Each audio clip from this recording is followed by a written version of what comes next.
Welcome to the Writers League of Texas podcast, conversations and presentations featuring writers and industry professionals talking about the craft and business of writing. More information about this discussion, including details on our panelists and presenters, can be found at writersleague.org. We hope you enjoy the discussion. Our panel tonight is writing about faith. Our panelists may look a little bit different than the pictures that you first saw on the internet because two of our panelists had to leave. One had to go to Egypt. And so we have two sitting in the last minute. So thank you so much for everybody who's here tonight. Thank you so much. I'm going to go ahead and just jump into introductions. To my left, Donna M. Johnson is the author of Holy Ghost Girl, a memoir deemed enthralling by the New York Times and compulsively readable by Texas Monthly. It made the Oprah.com Memoirs We Love list and took top honors at the Books for a Better Life Awards in New York. Her work has appeared in several anthologies and many publications. She is a Ragsdale Fellow and was recently awarded a Lucas Artist Residency for the 2017-2020 period. She's at work on a second memoir as well as a journalism project. Please welcome Donna.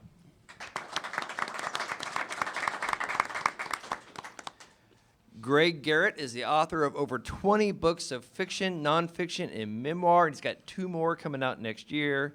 His books include the acclaimed novels Freebird, Cycling, Shame, and The Prodigal.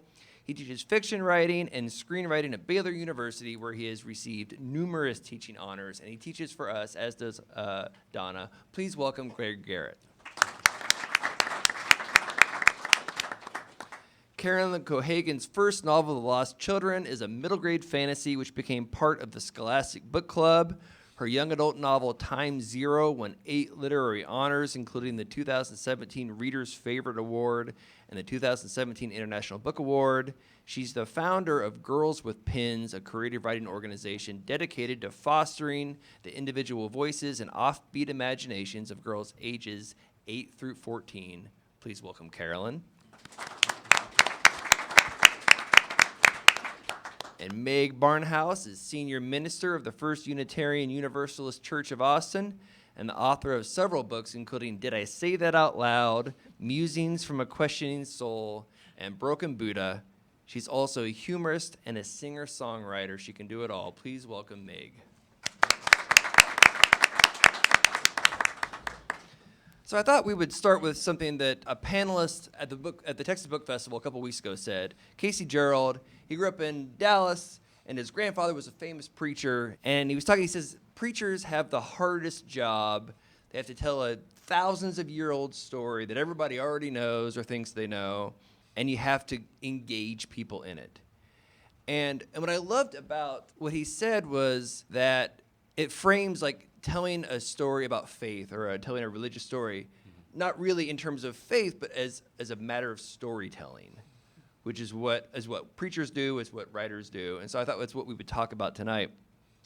And so I thought we would start with the good Reverend Meg Barnhouse. When you are crafting a story, and as a Unitarian, you're drawing from different like faith traditions, right? So not just like Christianity. But when you're telling a story that you're like, people know this story, what are you trying to do so that you can re-engage them in something that they think they know or already know kind of by heart? What are some of your tricks to get them to see it in a new way? One trick, and I like to do this when I talk about, there's a story about a guy who was on a pallet and Jesus was going to be in town and his friends took him up on the roof and tore the roof apart to lower him down to Jesus because they couldn't get in. And I thought, and I asked people, like, what kind of people, more specifically, what age of people would think, oh, this is a good idea. I'm going to tear the roof off of somebody's house and then ask him for a favor. And everybody goes, teenagers. And I'm like, yeah, I think it was teenagers probably that did that. And so just to kind of put it in a modern context, I think helps people see it differently. But the story I really want to talk about is the Christmas story, since we're right there. And it's a story people tell over and over again the same way, but the newer scholarship has ruined it. And the way that they ruined it was there's a biblical scholar, very conservative guy, but he grew up with Palestinian Christians in Palestine, in what's now Israel. And he said the the whole way we've understood the story of the baby Jesus getting born is through a Western lens that made us misunderstand. He said, okay, so take the phrase, there's no room in the inn. He said the inn is another word for this place in a Palestinian house that's like a guest room, but a Palestinian house is a square with a square platform in the middle, and the guest room, the inn, is part of that platform. And then all around the platform is where the animals come in for the night, because they're part of the family. You don't let them stay outside. And so when the story says they went to Bethlehem and there was no room in the inn, it's not a hotel. There's another word for that. Not a hotel. Nobody knocked and said, sorry, there's no room in the inn. They were going to family, and they went to family because a Palestinian family would die rather than allow one of their members not to be in the house with everybody. And so the real understanding of the story from this guy who grew up with Palestinian folks, whose culture in the countryside hasn't changed that much in thousands of years, he said there was no room on the platform, so they put the family in with the animals. And the baby was born and laid in the manger. And so this whole story that in my church we tell over and over, like make room for the stranger, and we talk about immigration, and totally has nothing to do with this story. And so I have to make a decision. Do I tell the story the way it's probably historically more accurate? Or do I tell the faith story that lets us talk about immigration? You know, Jesus' family were immigrants later on. They had to flee to Egypt because of violence in their hometown, parallels. So, but it wasn't the birth story. So, mostly I just say to people, here's just a sketch of the real story, because we like to know the truth and I don't want you to be ignorant. But here's the faith story, which carries so much power, and we tell it every Christmas at Lessons and Carols, and we read the passages, and don't worry about it not being probably historically true. It's true in a different way, which is okay for Unitarians, but my Presbyterian congregation would have fired me. Maybe. Greg, I thought we would turn the same question over to you, because in addition to writing, you preach as well. And so when you're standing in front of a congregation and you're going to tell them a story, but it's a story they've heard before, what's your approach to like getting them, the cliches that everybody kind of nods off during the sermon, right? It's like, how do you get them to pay attention to something they've heard before? Well, I really love the way that Meg started us out, and I'm not going to say anything that she doesn't already know and probably couldn't say better. But there are a couple of things that are really distinct about that kind of religious writing that don't happen in other kinds of religious writing. The preaching event is an actual moment in time. And so right now I'm talking to you. Like, we are here tonight, and this is the first time, as far as I know, that all of us have been in the same space at the same time, and we've all had the days that we've had and the weeks that we've endured and all that other stuff that's a part of this fellowship, this group of people that's come together at this moment. And so one of the things that's really important for me when I think about that kind of storytelling is to think first, who is going to be in this room? And what story do they need to hear? And that can change. In my tradition, I'm Episcopalian, and so we preach out of what's called a lectionary. And we go through the same biblical texts every 3 years.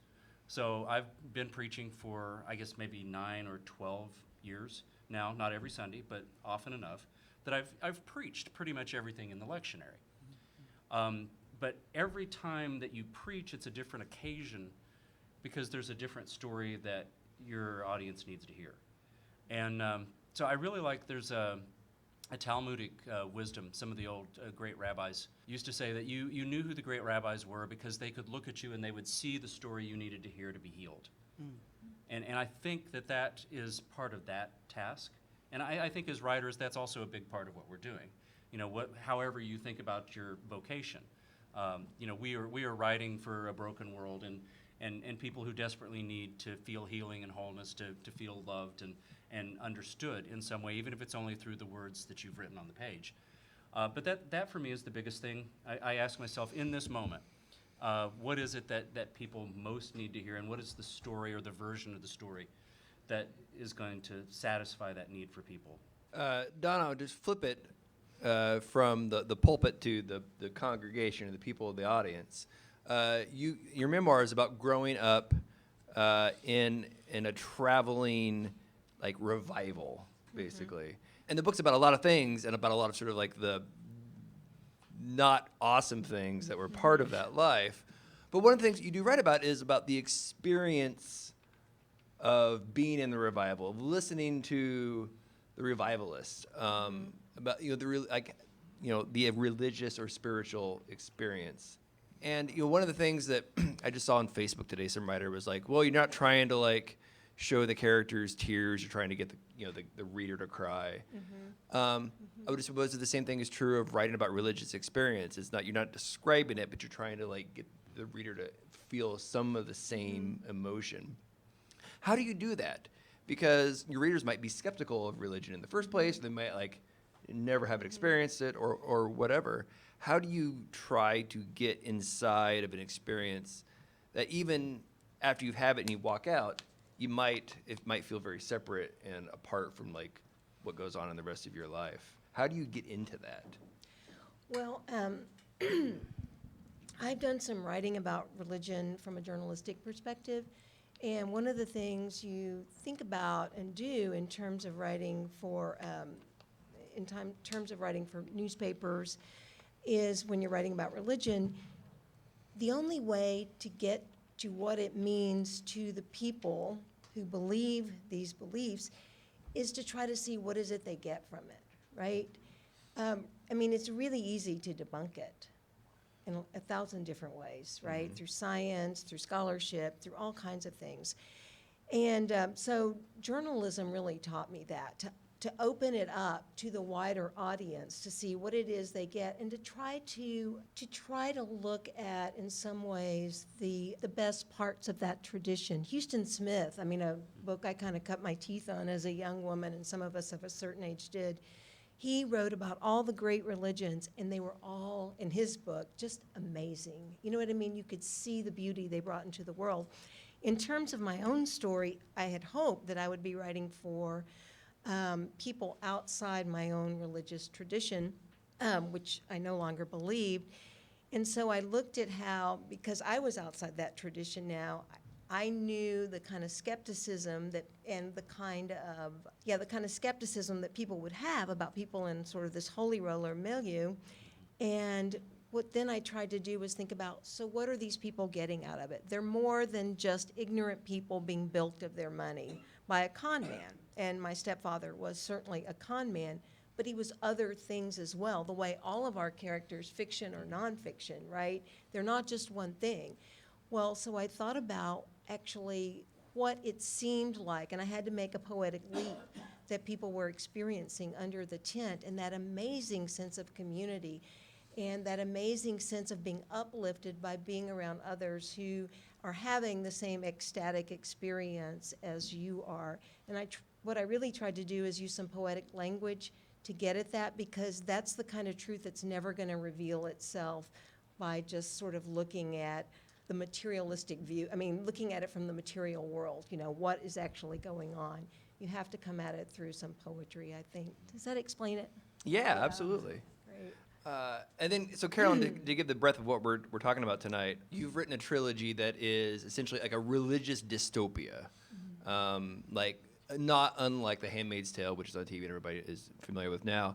And that's a really old tradition, right? Because like the word utopia comes from like a guy who's a Catholic saint, and so like utopia and dystopia, I mean, those have roots in sort of like religious writing. And I guess I'm curious, when you were trying to create these dystopian like governments and political systems, it's easy to flatten those into stereotypes. So how did you sort of do the research necessary to build them in a convincing way? Then also, how did you, again, it's easy for like people talking about certain kinds of religious sort of like political systems to flatten all the characters into like their roles.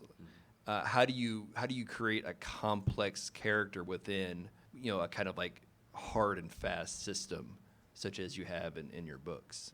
Well, I mean, you said kind of the key word, which is research, right? So I took a long time to write the first one, 5 or 6 years. and that was because it took me so long to research it. And it says on the first page of the book that although the religion is fictional, all the rules are real. And there's a website that has all of those rules, so that girls or whoever's reading it can go and actually look up articles and see where all of those rules are taking place currently in the world. So that actually really helped guide me. Once I decided that was how I was going to do it. That I was going to use real world rules and not exaggerate or kind of go in a tailspin, because it's easy to do, right? But the truth was the real world rules were plenty, as you can imagine. And I think that, I hear what you're saying. I think for me, the main character and her friends and her family, because I spend a lot of time with them, I found it easier to get to know them and make them more three-dimensional. I would say one thing that I surprised myself with was in the first book, Mina, who's 15, she's turning 15, and it's the day of her offering. So there are going to be suitors coming to the house to decide if they want to offer a contract for her hand in marriage. And she's not going to have any say in who she marries. And in the first draft, I had her father as this very strong authority figure, and her mother is sort of kind of a, as you would sort of guess, sort of like, yes, of course, whatever, yes, sir. And then, it wasn't really working for me. And eventually, I actually decided to switch them. And I kind of went for a Bennett household, Pride and Prejudice household, where I decided that, if women don't have any power outside of the home, the only place they can exert it is inside the home. And because the mother would be the most concerned about marriage and making sure that her daughter, had this future lined up, and to make sure that they were going to get the money, that she is actually the real force in the house. And the father was a little passive and always kind of going off to his study, and not really paying attention to the suffering of the daughter. And that helped me a lot, actually, to kind of flip the expectation. I think that the most difficult thing for me, honestly, was the actual religious leaders, to make sure that they were not flattened into stereotypes. But I tried to do as much research as I could, reading, and in life, I went to Joel Osteen's megachurch in Houston and did things such as that, because I really wanted to know, how does this man command, tens of thousands of people and convince them to give lots and lots of money every single week. And, on Sunday, it's like 4, 5 different services a day. Yeah, it's just mind-blowing to me.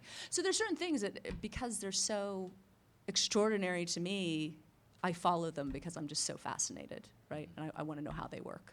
I love the way that when you're talking about dystopian dynamic, but the first thing that you talked about is a kind of like magnetic leader, as opposed to like a kind of Hitler figure, which is, he was magnetic as well, but he was also like, he's our word for bad now. Right. Like what you're really focusing on is like compelling. Right, because I'm not, I don't run about a dictatorship. It's still about a theocracy. Mm-hmm. So one of the ways that religion and faith sort of influences our storytelling is that in whatever tradition you're writing in, it's probably highly informed by the metaphors and like sort of narrative framework of the religious background. So, in this country, like Christian metaphor and Christian narrative informs so much of our stories. And I guess, Greg, I'm curious, both as a writer and a teacher of writing, do you find yourself like consciously using those narratives and metaphors in work that is not, sort of necessarily overtly religious about the thing itself? Or is that just something that happens because you're steeped in it? I think it's a little bit of both. And what Michael is talking about is that, in America, we are largely culturally Christian, no matter what our own faith traditions might be. So like if you grew up in the South, Flannery O'Connor talked about it as the Christ-haunted South. Mm-hmm. Even if you were a God-fearing atheist, you were still absolutely affected by the the milieu that you grow up in, and you're fed these stories, these metaphors, these ways of seeing the world, even if they're not your personal ways of seeing them. You know, our stories that surround those of us who are, you know, sort of in this setting tend to be stories about brokenness moving to wholeness. I mean, that's one of the stories that's told in the faith tradition, about darkness to light, about misunderstanding to understanding. And so those kind of broad story patterns may also be a part of who we are, because we also tell over and over again that hero's journey story. You know, we did the class last week and have offered that several times, this hero's journey class, looking at story patterns that we've used for 3,000 years. And it's a story pattern that fits a lot of Christian saints. It fits the life of Jesus, it fits the life of the Blessed Virgin Mary, it fits Martin Luther King, but it also fits you and me. And so there may also be just something sort of hardwired into us that faith could be taking advantage of when it tells its stories. So it could be a chicken or egg thing, and that's way too much stuff maybe to get into tonight. Could I just Yeah, piggyback sure, on that? jump in. I was thinking too, many of the themes addressed in Christianity were addressed before the Christ story, right? You have the Zoroastrianism has resurrection in it. The old Egyptian myths have resurrection in it. So those stories are they seem to be hardwired into humanity. I mean, they predate Christianity, a lot of those stories. And Christianity was borrowing from the myths that came before it. And I don't think there's anything wrong with that. I think it borrows from those myths, and I may be stepping on toes if you believe things literally, but it borrows from those myths because those myths are speaking to us, right? Was it Joseph Campbell said, a myth is a story that never happened but has always been true, right? And that really hit home to me when I first heard that. And let's face it, the Bible, it's not just the U.S. The Bible is part of the Western canon. I mean, Shakespeare borrowed from, it goes way, way back. But the story is agricultural as well. And when I look at those stories of Osiris or Jesus or Ishtar, I think about the story of a seed. And in an agricultural world, you think about the seed falls to the ground and is buried. And then it has to break open under there. And then it haunted by the sun. It has to find its way. That's an Antoine Saint-Exupéry phrase. It's not mine. It has to find its way past rocks and up here. Then it's vulnerable. Who's going to come get it? Are the chickens going to eat it? Are the birds going to eat it? And then it gets more leaves, and it grows underground, the same kind of proportion that it grows above the ground, especially if it's an oak tree, which is one of the most deeper, holy. right. Then you can see in the life of a seed the whole story, I think. And even in something as banal as commercials or conversion stories, we have the same thing. It's like, it's the Exodus story. So my hair was dry and falling out, and I didn't know what to do. And I tried this, and I tried this shampoo, I tried olive oil, I tried this, and nothing worked. I wandered in the wilderness. And I'm wandering in the wilderness, and suddenly I found whatever, the promised land. And now my hair is silky and shiny. Or I was bad to drink, and I was in the gutter, and I tried everything. And then I found whatever, and now I'm great. And nobody wants to hear a story in church testimonials or whatever of, well, I was bad to drink, and then I found 12-step program, and it works, but then I had a relapse. And then I got back in it. I mean, nobody has patience for a story like that. It has to be wandered in the wilderness, found the promised land, end of it. I think that's changing, though. I hope so. I think it is changing. I think people are, sorry, Michael, but I think people are starting to look at, they're starting to look to life experience for these stories as well. You know, they're starting to, I was bad to drink. I found Jesus at the 12-step meeting. I fell off the wagon. Jesus welcomed me back. They're starting to understand that the intertwining of, this is a different level, but of doubt with faith, they're the same things, right? They're not separate. I also think that popular culture is starting to tell the hero's journey backwards, right? So we've got Yes. Breaking Bad, where Yes. now Oh, it's yeah. interesting. Oh, my gosh. to us as audiences to see someone start as a good man and then totally disintegrate, Yes. right? And sort of since Breaking Bad, and that's how he pitched that show, right? Was I want to take Mr. Chips and turn him into Scarface. And after the success of that show, now everyone's like, oh, well, let's all do that. Let's all do this backwards journey. So you talk about these kind of iconic and essential like stories, but Meg, I wonder, since you're drawing on faith traditions outside of Christianity, do you find that are there stories that you can tell that because the narratives work differently than perhaps the hero's journey or the Christ story, or do they offer different ways of thinking about the way that we make sense of our lives because they love it. follow a different path? Because stories from Africa are completely different in their shape, and stories from Russia are completely different. And there's this wonderful story from Hinduism about a guy named Gupta who's a hunter, and he's married to a wonderful person, and I'm gonna try to tell this quickly and well. He likes being out in the woods, and he doesn't like going to church, going to the temple. And so the priest, since he's kind of a princeling of the land, the priests decide he needs to be in church. And so they build a temple with a statue of Shiva in the woods that he has to pass it every day. This ticks him off because nobody likes to be pressured into going to church. So he goes past that statue of Shiva every day, gives it a good kick. He just kicks it every day. And one day, he's kicking that statue of Shiva, and these wolves come, and he climbs up a tree to get away from the wolves, and he's shaking in the tree, and the water's falling on the statue, and then finally the wolves go away. Well, Gupta finally comes to the end of it, not finally, but in a couple days, comes to the end of his life. The priests, they pray against him. He's a bad guy.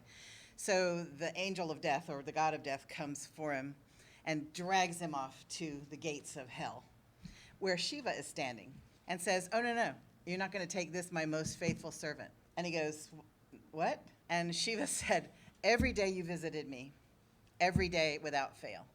And when the wolves surrounded me, you went up in the tree and showered me with beautiful water and prayed in the tree right above my head, like so we wouldn't get eaten by the wolves.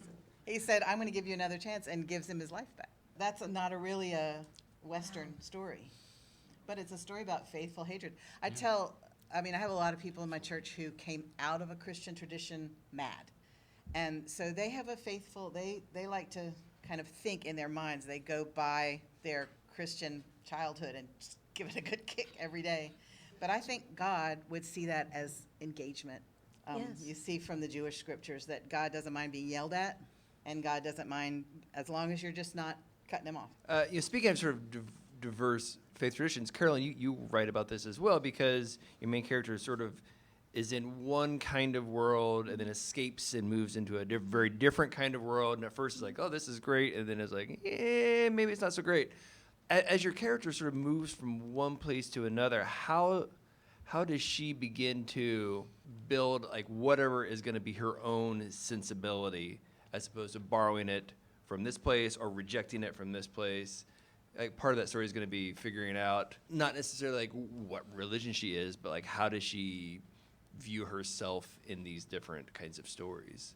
So the first book in my series, the rules come from extreme fundamentalism. And part of the reason I wrote this series is I was really interested in a lot of the hypocrisy that Americans have when they talk about fundamentalism. Because when Americans talk about fundamentalism, in general, they're talking about one religion. And so the first book does take a lot of rules from the Taliban, as far as girls not being able to get an education, not being able to read, covering their faces, not being able to work, those kind of things. And some more extreme fundamentalists in America, multiple wives, and there's some sects in upstate New York where women aren't allowed to drive, and then there are tons of child brides in America. But the second book really looks at a lot of fundamental evangelicals, the purity movement, purity balls, and gay conversion therapy. So it's more insidious, right? So when my character gets to that community, it at first it seems much, much freer than the community that she's come from. So when she's offered an education, that seems like this dream come true. And yeah, and she doesn't have to cover her face anymore, and there are all these freedoms that really seem fantastic. So it was interesting for me as a writer. I mean, just talking to you all as writers, this is pretty common for me, is that I'm very plot driven on a first draft, and I'm really just trying to figure out like what happens scene to scene to scene.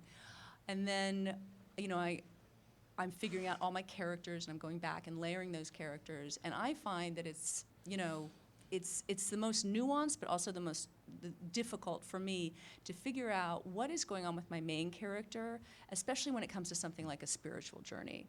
So with that second book, I really worked for a long time to figure out what her journey was, because in the first book, she's saying all the time, thank the prophet or praise the prophet, right? There's a female prophet in that book. And so in the second one, it was about how long is she saying that, and is her vernacular changing, and is she actually starting to, there's a belief in God. Is it changing her view about her God? Is it about a different God? There's a prophet, there's a savior. Does it matter if she changes from a prophet to a savior, if she still believes in God? So there's just a lot of struggle in her mind. And I'm writing the third book, right? So it's also about where is she going to land? So in some ways, the second book, it was okay she was struggling because I didn't have to, wrap it up yet. It was fine that she was still kind of in between and didn't know where she was. So, you can ask me again in a year about where, where she's going to go. But yeah, I do think that that's the kind of thing that can be hard until you get to the end, right, of that draft. Because I think if you're trying to do it scene by scene, you can be too heavy-handed, or you can be too subtle so that the reader doesn't even see any change happening at all. Donna, we've talked about sort of these stories and the framework that they provide. We've talked about sort of finding your way as a follower or as a participant. But one of the things that your book is about is, because you grew up in the revival, in the tent, is you begin to see the mechanics of how the experience is put together. And then you begin to see the individuals who are involved, who have lives that, leave, the stage and go off. And I guess I'm curious, because the temptation, I guess, would be to see these lives and to see they're totally separate. There's the persona on Sunday, and there's everything else. And I guess I'm curious if you found, is it really just the mask that they put on and then take off, or was there a kind of coherence from these complicated characters doing all these different kinds of things to the stories that they would tell on Sunday? I found there was definitely some overlap. And in talking with people who had done a lot of work and done some scholarship and research into evangelical, actually this is pre-evangelical we're talking about, so these are sort of backwoods preachers who suddenly find themselves in large arenas, right? Mm. So different scholars who had interviewed these men, and what I found from my personal experience with my stepdad, I found there was definitely overlap, right? That's what makes it really hard to untangle, right? There definitely was a mask, but he believed that he was that mask. So he took that right into his life off the podium, right? And so there was this bizarre mix of believing you were God's chosen and that he thought he was a prophet, right? That his word was the word of God, and at the same time falling prey to the same kinds of temptations that beset us all. I mean, although because they were so much larger, most of us don't have millions and millions and millions of dollars that, but we all fall prey to greed, and we all fall prey to lust, and I don't mean to sound like an apologist. I just mean in some ways these people are people, but they also set themselves up as something else, right? And so that's why when they fall, it's so horrible. But a lot of the scholars I would say, well, do you believe, and I won't name any names, that so-and-so really thought this? And he'll say, yeah, he thought that. He was raised in that tradition. He thought that, right? And he had all of this power and all of this money, and he could do all of these things and misuse it in ways that were very, very hurtful to people. But he also brought a lot of hope to people, which is bizarre. One quick thing also, as you know, Michael, I write about the tent revivals being one of the few places that could be integrated early on in the South before civil rights caused so much trouble for the racists. But they were integrated, and like my stepfather went, put his life at stake many times to make sure they stayed integrated. But he was not a hero off the stage in terms of race. I heard him use words, not necessarily my mother, but words that my mother would never have let me say, right? And so it's complicated. People, one of the things I'm writing about now, people are not all one way. Even people who misuse religion, right? We want to make them into huge bad guys. They do bad things, but they also do other kinds of things. Joel Osteen, though, that's a whole, that's a whole different level of misuse, but the same thing, really. Building an empire on others' trust. People were really excited to be there. Yeah. I'm Dancing sorry, in the what? aisles. People what? Well, I said we're very excited to be there and dancing in the aisles. Oh, yeah, and that church does a lot of good. I mean, I know people that it's given money to and cars to. I have family members who were, really down and out, and those people showed up. The thing is, they showed up for people inside the fold, Right. not outside so Yeah. much. And I will say, he's a really compelling speaker. I've seen him on TV, Yeah. and I was laughing, and I was like, I didn't buy any of it, but I was utterly entertained. I wonder, in terms of telling a faith story or a religious story, a lot of the most famous ones were written in purposeful contrast to some other religious story. So, there's the iconic image of Martin Luther nailing the 99 whatever on the wall of the door of the church.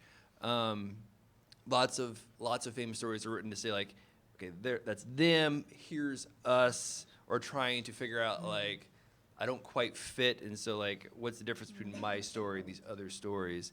Is that kind of an essential element to a faith story? Is the other, or the sense of another way of being that you're consciously choosing to be different from, or a gradation of?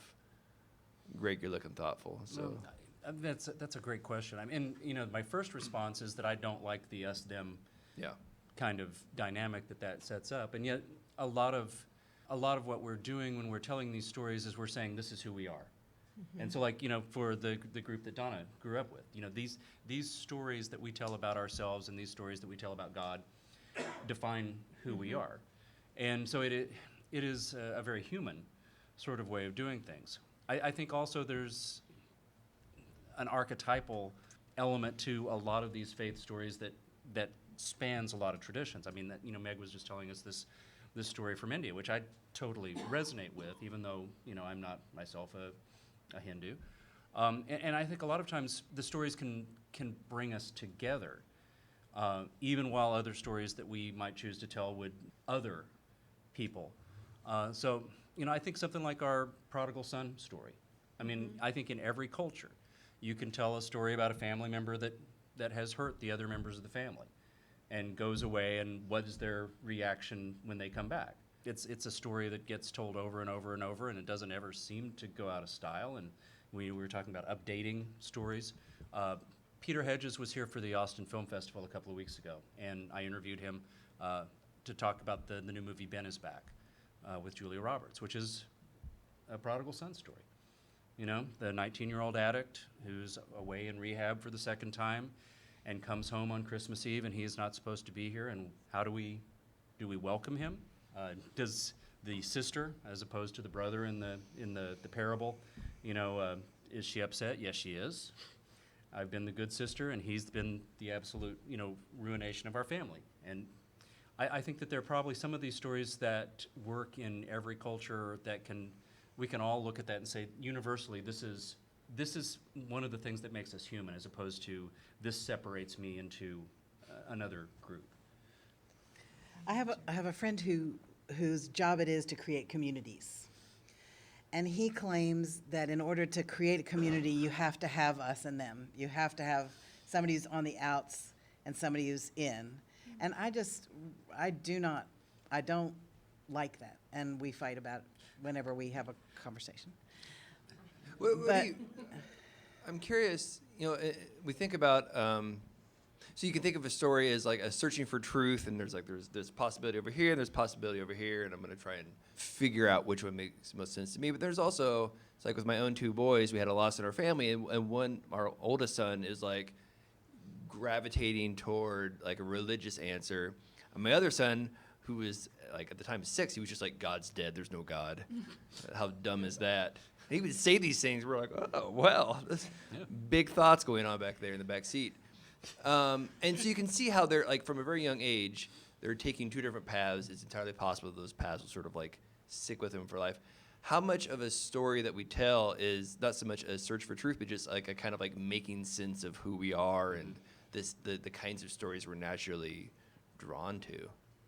That's what Norman MacLean says in that last book that he was working on when he died, The Young Men in Fire. Norman MacLean is one of my very favorite writers. He had a long teaching career at the University of Chicago, and then when he retired, he started writing. And he wrote River Runs Through It, which is this phenomenally beautiful novella. And then he was working on this nonfiction book about one of the great disasters in the history of the U.S. Fire Service. And one of the things that he says in that book is that the greatest gift that anybody can offer us at any stage of our life is a story that helps explain who we are. So I believe that we are all looking for that. But I with Meg, I sort of worry about those stories that divide us up into the us and them. And Joseph Campbell as well. I mean, he always said that there's like a list of questions that he says that all stories are answering, right? And why the monomyth exists, right? It's why am I here? Where will I go when I die, right? Or sort of how did I get here in the first place? I mean, I think there's also that thing of just like all men, no matter where they were, right? Early man, it was like looking up and saying like, what are the stars in the sky? Like how did they get there? And the big one, of course, where do I go when I die? That all societies were going to come up with that. But yeah, I think as you're saying that any story that answers the big questions, right, is satisfying to us in a real primitive way. But it does seem to be bonding for church communities to say, we're saved and they're going to hell. I'm so curious about what you said, though. So he builds these communities.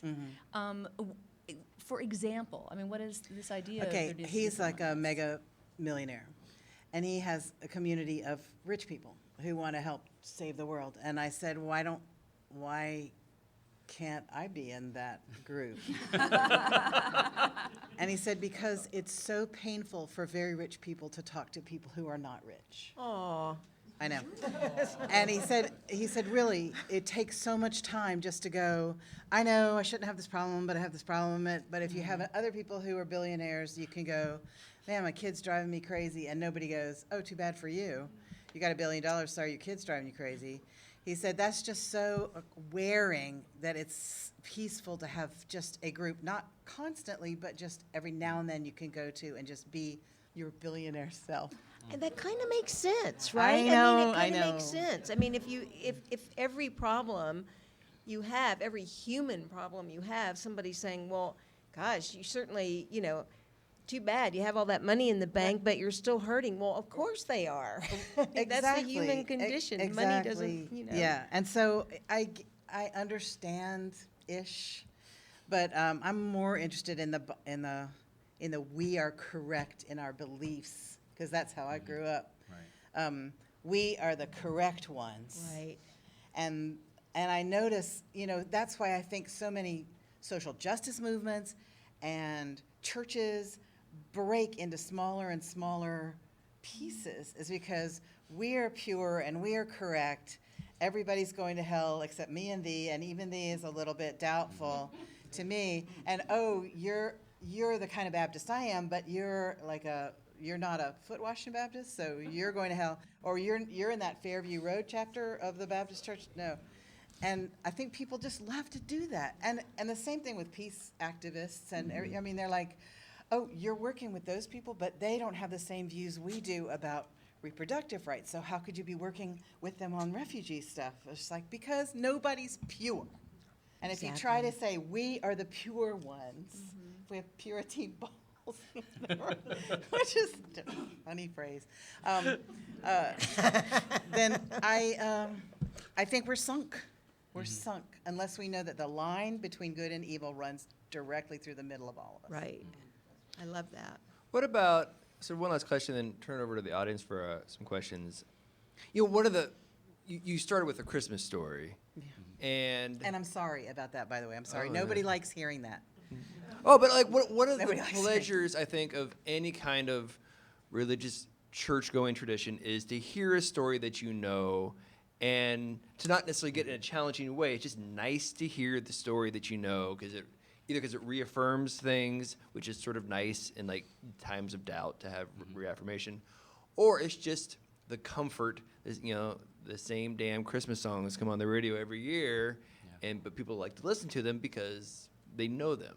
How do you tell a story in that sense, which is to tell a story that everybody knows, and you're going to tell them exactly what they already know because they want to hear what they're already familiar with? Is that? I think you tell it exactly the way they know. I don't know, y'all may not know a lot about Unitarian Universalism, but it's not really a Christian denomination, but on Christmas Eve, we have lessons and carols and read from the Bible. And my non-Christian people go, can we read from the King James? Because it just sounds right. It is beautiful. And I can see that when the first reader gets up and says, there came a decree from Caesar Augustus that all the world should be taxed, everybody just kind of goes, Yeah. Well, it's, And it's that settles moment at the in end for of the the- Peanuts Christmas. I mean, Linus goes out on stage. Like, I cry every year. I would say my brother's 49 and insists on watching Elf every single Christmas. Always. sometimes you just want it the same way. Yeah. You want what you know. Well, you're from your little child place where you asked your mama to read that same book 15 million times. Yeah, and you did the voice different this time. Yeah. Don't do that. Don't do that, Yeah, Mama. that's do not it the how the same. muskrat sounds. Come on. Yeah, I like the language. I love the language of faith. I find that it feels grounding. Oftentimes, the King James is just gorgeous language, right? I mean, if you want to elevate your writing, just refer to the King James or quote a little bit of it, right? You can borrow some of that majesty. But I find that it's no longer, and it, for a long, long time, hasn't been enough for me to go and hear the same old stories. I want them to mean something to my life, right? I want them to break open the world for me in a new way. I mean, religion and faith should be profound, and it should be provocative, I think. So I want to hear those scriptures, but then I want to hear them reframed and recast in a new way. I sat under one of the great homilists in Austin for years, David Hoster, who was over at St. George's, and now he's retired. But I swear to God, every time I went, and I only went because my daughter wanted to go to lock-ins there, and all her friends went. And at 12, she was looking for something, so we went. And they read the lectionary, right? But he always somehow was able to break open the language and tie it to real life, today's experience, so that it began to mean something more than the little box that the fundamentalist I grew up with had put it in. And it meant something to me again. I could reconnect with my tradition, and never in a literal way. And actually, it was so much more meaningful in a metaphorical way. And as writers, I think that's really important for us to know, the metaphors of these stories. That's what gives them the power. It's not the specificity of the situation, it's the real story, the meaning. Oh, go ahead, Carolyn. I was just going to say, I think, for writers, it's very comforting to know that people want to hear the same stories over and over, because as we all know, there are no new stories, right? And they were all sort of reinventing the same ones over and over, right? And that can be frustrating when you're writing and you're thinking, I'm not telling anything new, right? But people don't really want to hear anything new. They want their hero's journey, or they just want it told in your voice, right? Your voice is the new part of it. Right. You know, and as Donna said, right, it's the metaphors that you're bringing. You're bringing new meaning to these stories that people have heard. So again, I think that that's reassuring as a writer when you're looking at a blank page. I'm going to think about that. I like that. So what about that in terms of telling a story that people are familiar with, but adding or changing an element so that the story is suddenly very or a little bit different? Well, that's what we did in The Prodigal, which was the last novel that I wrote, and I wrote with a very famous Christian writer. And so you all know the prodigal son's story. But the way we sort of updated it was we made our prodigal son a megachurch preacher who, in the sort of way that Donna was talking about, fell from grace in a really big public way. And when we started thinking about that whole idea of shame, which is the currency of first century Palestine, where the story originally takes place, we thought, well, what if we set this story in the now, in 24/7 news cycle and social media? And the original prodigal son he shamed his family in the tiny village where they lived. But here's a person who shames his family all across the planet. That kind of ups the stakes a little bit. I mean, it's interesting, and it sets it in the here and now, and it's absolutely a story we can imagine happening because we hear it on the news every 4 weeks. Somebody in a position of power does a terrible thing and gets caught at it and sort of apologizes, not really. And then all they're looking for is, their second chance. So, this is a story we tell over and over. And then, like the prodigal son, we give them all our money again. Yeah, if we can believe that they're sincere. Yeah. It's I will let you perform again, or I'll put you back in a position of power, or put you back on the air, or whatever. And so, it's a story that we are familiar with because it's in the news. Mm-hmm. But it's also a story that's been told for 2,000 years and probably before, because like we were saying, every family has something like this happen at one time or another, and we all have to figure out how we're going to respond to it. I think one thing to think about, it's not exactly the answer, but in terms of when you're writing about faith, is, I read this a long time ago, I bet you know all about it, Michael, making... I like getting the benefit of the doubt. Yeah, Nice. I'm giving it to you, because I can barely remember it. But a writer said something about making the strange familiar. I mean, you see people who are writing dystopian novels all the time and people who are writing science fiction, but also to defamiliarize the familiar. I think that is so important when you're writing about religion, to defamiliarize the familiar. I mean, in some ways, I think that's what Greg's talking about, is retelling these stories in different ways. What was it, Ezra Pound, the old fascist sympathizer who said, make it new? Right. But, I mean, that's a strategy, I think. But I'm always looking for something a little more than the strategy. Yeah. Like, how is this true now? Or I think how it is reads as a gimmick. If you just do it to you make do. something different, Right. it's not but, true. But what you can't do is just, it's like, so you take a cliche and you're going to try to, the stud football player, and suddenly you're going to make him rescue kittens. I mean, we all see through that, right? But it's to find something essential there that is actually true, It's don't true. you It's think? That's authentic. what I mean, if you're looking at it, from a truth standpoint, I mean, I think that's the way to go about it, and to look at it, real experience and real people. What are they really like? How did it, when I was writing about my stepdad, I was like, how did I experience him? Not what I believe about him now, and then to bring the two together. Carolyn, one of the things when you write about fundamentalism, one of the things that fundamentalists do is they take language and harden it. Yes, we do. So that it is rigid, and so it takes stories that are a little bit flexible, Yeah. and then they are no longer flexible. And then when they become hard and fast, we tend to see them from the outside. We can kind of see them for the sort of ludicrous things that they are, but when they're flexible, they're not quite so ludicrous. And I wonder if that's a thing that you played with in your novel, is the ways that when the metaphors become not metaphors but the actual thing. Does it change the story? Does it change the kind of faith that the characters have?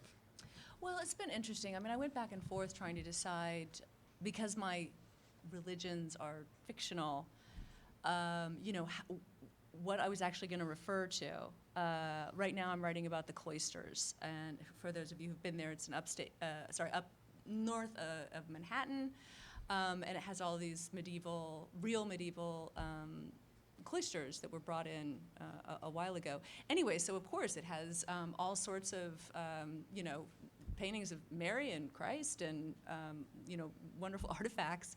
And I was like, what am I gonna do with those? Because actually, I have not used the word Christ. I have not mentioned the Virgin Mary in 3 books. Because I have a fictional religion, right? So to sort of so I haven't actually used any stories from the Bible, right? Because I have the book with a capital B. But what I find very interesting, and I go into schools with the book and I talk about fundamentalism and I do a little quiz, and I do this at all my book talks. And some of the questions I ask, or there's usually true or false, is true or false. Does the Quran forbid education for girls? And most of the time people think, yes, true, it does. And it's just not anywhere in it, It doesn't say anything about them reading. It doesn't say anything about their education. That absolutely was a rule created by men in power to stay in power. And very frequently, rules that suppress people in the name of religion are about power, right? They're not actually about faith or religion. So, that's really, I guess, what I'm trying to convey. And I did find that I needed a character pretty early on that knew that for my 15-year-old to figure that out on her own was going to take more than 3 books. Right. If I was going to have more than one faith. And I'm also going to answer this gentleman's question. We were asking about twists and turns for the sake of selling a book. I think that, we would all say that if you try and stay ahead of the market or try and write anything so it will sell, you're just doomed for, failure. But I do think of my reader, and I do think in terms of suspense and keeping someone turning the pages. So I do like surprises. I do like twists. And so I usually have quite a few in mind, but I'm also a pantser. And I frequently don't know where my plot is going. And so there are also surprises for me. I set up little mysteries. I'm like, I don't really know how I'm going to solve that, or I don't know who that guy's going to turn out to be. And it's really fun for me to figure it out, 6 chapters later. And I think that's fun for the reader, too. So I think it needs to be for you and for the fun of the reader, not for the sake of, any market. Meg, I want to end with you, but on something that Carolyn said. She talked about telling these old stories in your own voice. And that's something that you do a lot, because I've seen you preach, and you often tell stories about your family, about the place you grew up. And for a while, it's easy to forget, this is a kind of religious story. It's a story about you. Then of course you bring it back because it's a sermon. Is that something that you just do naturally, that you're able to draw upon your own life, your own experiences to tell a kind of faith story? Or are you sitting there all right, I gotta bring this thing back home to the barn. Yeah. So no, I tell stories from my life, and I have 6 books of creative nonfiction little essays. And they're always about something ordinary, as y'all were saying, make the ordinary extraordinary, or just something I was thinking of, or I have a fight with myself on the page. And to me, it's all spiritual. I don't really, in my life, have a division between this is a religious thing and this is not a religious thing. So when I talk about, I have a story called Fireworks at the Wedding in one of my books. And it's because in my family in North Carolina, we have fireworks at every wedding. Part of the family, my mother's part, was missionaries in India. And in India, they have fireworks at all the best occasions. And so the family totally stole that tradition and brought it back to North Carolina. So my Uncle Lindsay has a cannon that he'll bring to the reception. He's not allowed to bring it to the wedding. But my cousin John always sets off black cats during the wedding, when my cousin Francis is singing "Where Sheep May Safely Graze," or "Thine is the Kingdom and the Power." There's this high note at with a glory for, and that's when he sets off the black cat. And it's a tradition in the family not to tell the other person that we're marrying. Mm-hmm. So their whole family is surprised by the bam, bam, bam, bam, bam, bam, bam, outside the church wall. And we all just sit there looking straight as if nothing is happening. And that's really fun for my family. And the family has a lot of fun, but they also have a lot of fundamentalism. And so, to me, what put it together for me, because I can't make stuff up, that's why I write creative nonfiction. Well, I can't, never mind, that's a long diversion. I had a dream that fireworks had blown a hole in the ceiling of my home, my childhood church. And I thought, and as I told that story, I thought that's really true, that the silly and the sacred go hand in hand in my tradition, and I'm grateful for that. And that feels spiritual to me. The silly and the sacred. I like that. Please give our panelists a warm round of applause. This has been the Writers League of Texas podcast. For more information about the Writers League of Texas and our many programs and services for writers, visit our website at writersleague.org. Email us at wlt@writersleague.org or give us a call at 512-499-8914. Thank you for listening.